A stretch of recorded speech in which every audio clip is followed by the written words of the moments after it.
At the FMS stone cutting yard in northern Italy, blocks of exotic marble and colorful granite are imported from across the world.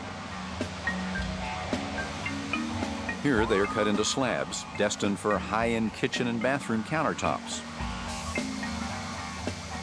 Not too long ago, the mason sliced a massive block of Egyptian limestone, much like a loaf of bread. But the slabs couldn't be used for countertops. They were riddled with what appeared to be fossilized bones.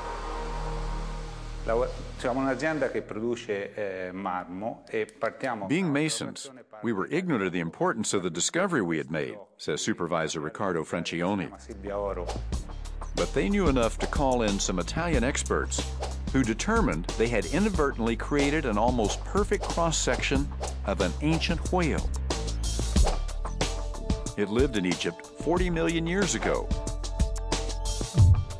Finding the ancient whales from Egypt, a country that's 95% desert, might seem unusual, but it isn't.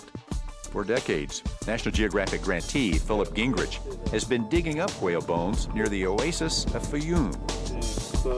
During the time of the dinosaurs, the area was covered by the ocean and is now filled with marine fossils. Still, Gingrich, the premier expert in Egyptian whales, was intrigued when he was notified about the discovery. So Gingrich and Egyptian authorities drove out to visit in person. They determined that any potential whale bones would be embedded deep in the layers of limestone, almost impossible to discover, except by chance. However, they found something else of interest. The quarries also contained columns of red stone from a later period, after the water and whales had disappeared. Suddenly it dawned on me, that should have bones in it. There should be animals preserved in that sediment too. So I went over to the base of the first outcrop, got down on my hands and knees, and there were bones all over the place. Some samples were removed for further investigation. National Geographic researchers Greg Gunnell and Ellen Miller were able to tease out a pile of small mammal bones from the rock.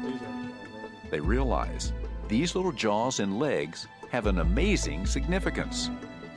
They may be the remains of some of the first mammals to migrate from Asia to the African continent. See, way back when land masses were shifting, Africa was an isolated island drifting toward Eurasia. Then, about 20 million years ago, as sea levels dropped, the two continents were joined. For the first time, you get a land bridge between Eurasia and Africa. And at that time, you get a whole array of different kinds of animals that comes flooding into Africa. And the deposits here preserve the remains of those animals, the first immigrants from Eurasia into Africa. Egypt was likely one of the points of entry for that flood of Asian animals. And they evolved over millions of years to become some of the iconic animals of Africa. Zebras, rhinoceros, wildebeest. Could the quarry provide clues from that period? To find out, National Geographic partially funded an expedition to the quarries to collect more evidence. The team included Miller and Gunnell, along with Bill Sanders and Ahmed Al-Barkouki of Cairo University. I didn't find anything over there. What do you have here? I'm not finding anything in here yet. They chip away at samples. It's hard and dusty work.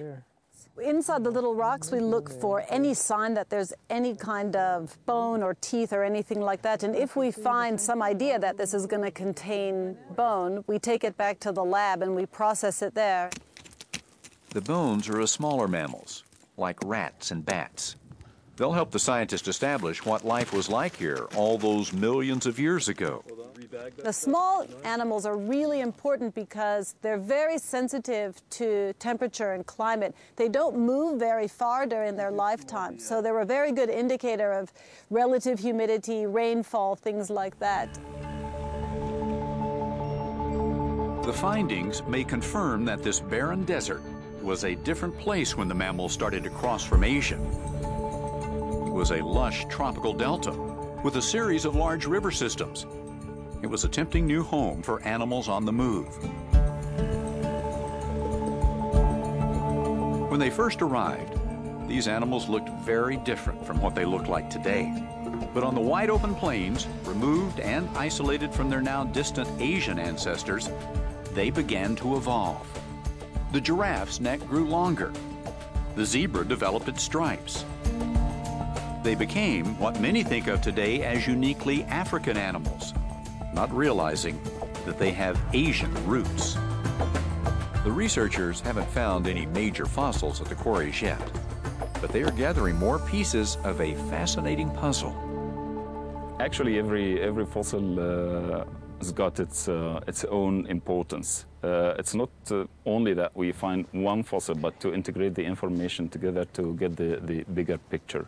Every day you come out and you work as hard as you can, and you have to be optimistic if you're a paleontologist. You have to also be lucky. And every day you come out and you think, this is the day, this is the day, this is the day. And some days it's right. This is exactly where you often find the little bones. And for these paleontologists, this was just one of those proverbial days when an accidental discovery in a limestone countertop in Italy led to new information about the ancestors of iconic African animals. Sponsored by National Geographic Mission Programs, taking science and exploration into the new millennium.